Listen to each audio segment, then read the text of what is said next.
Hi, it's Lisa here from Capstone Editing. Welcome to the fifth and final video in our series on essay writing. In this video, I'll be discussing the very last step, finalising and polishing your essay ready for submission. Before handing in any assignment, you must take the time to carefully edit and proofread it. This includes checking that you have answered the question in full without going off topic, all guidelines you were provided with have been followed, your essay contains all the necessary components: introduction, conclusion, topic-centered speech, paragraph, a reference list or bibliography. Your ideas are sound and are supported by evidence. Your ideas are clearly expressed with no room for misinterpretation or confusion. The grammar and punctuation are correct. Everything that should be referenced is referenced. And the referencing is correct and complete. I know that that's a lot, but I'll explain each of these pre-submission checks in more detail now. To determine if you've answered the essay question, look again at the notes you wrote when you analysed the question, which I explained in the first video, How to Begin, as well as the final essay plan you wrote, which I discussed in the third video, How to Finalise Your Essay Plan.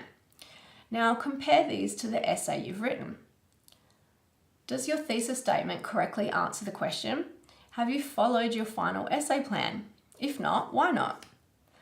Is every point made in your essay directly relevant to the essay question, as it should be? Does each section link back to your answer to the essay question, as it should? Okay, next you need to ensure you've followed the guidelines. This is a very important step and should never be skipped. There is nothing more frustrating for a lecturer or tutor than to provide detailed guidelines for assessments only to have them ignored by students. So, questions to ask yourself here are, is your essay within the word limit? If your tutor or lecturer provided a checklist of elements to include in your essay or an essay marking rubric, does your essay meet all those requirements? Did you read and refer to all the required readings? Does your essay use the required referencing style? Does it contain a sufficient number of references? Next, it's time to check if your overall structure is satisfactory. Again, it's important not to skip this step. Don't assume that the structure is going to be perfect, even if you followed all the previous steps correctly and followed your essay plan closely.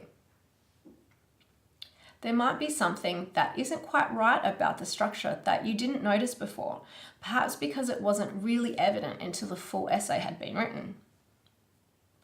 This slide gives you the checklist of questions to ask yourself about your structure.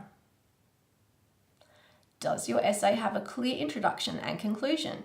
Have you followed the rules for what your introduction and conclusion should contain, as outlined in the first video, How to Begin, and also in the fourth one, How to Write Your First Draft? Does each paragraph have a clear topic sentence, linking each point to the thesis statement and ensuring that your essay is well structured?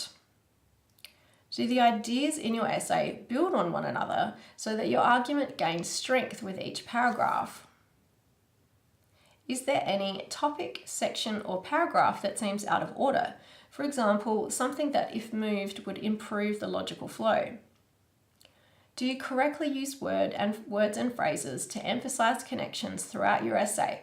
For example, in addition to similar findings and conversely. Okay, so that was a check of your overall essay structure.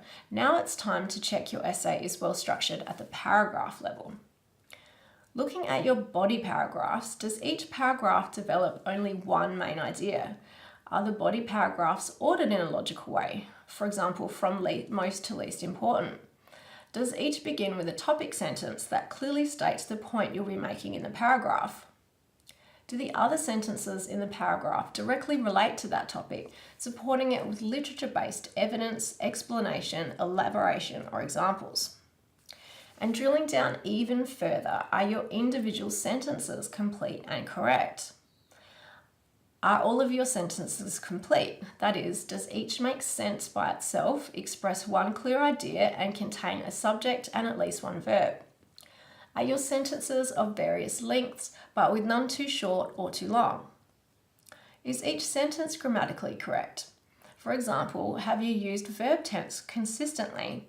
Have you correctly used singular or plural verbs with singular or plural subjects? And have you checked your article usage with singular nouns? Have you carefully checked your punctuation? And now take a step back again to consider your overall language use. Is it appropriate for an academic essay? Have you used formal language as appropriate for academic writing?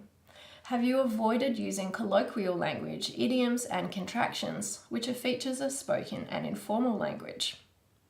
If you read your text aloud, does it sound smooth and elegant, or are they clunky sounding parts? Have you used inclusive language? Remember, you must not use sexist or racist language or gender-specific terms like spokesman rather than spokesperson.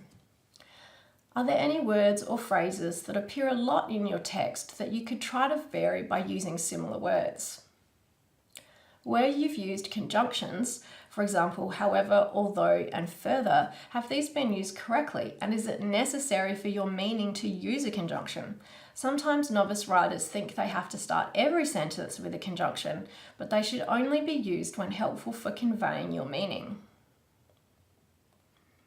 Have you performed a spelling and grammar check and carefully proofread your work for typing mistakes or missed or misused words which wouldn't be picked up by the spell check?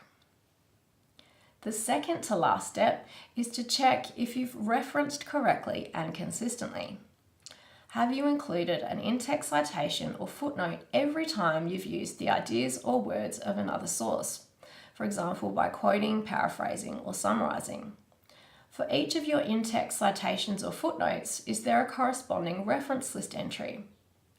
Have you correctly and consistently followed the referencing guidelines recommended by your department or selected by you? Is your reference list or bibliography ordered correctly following the guidelines?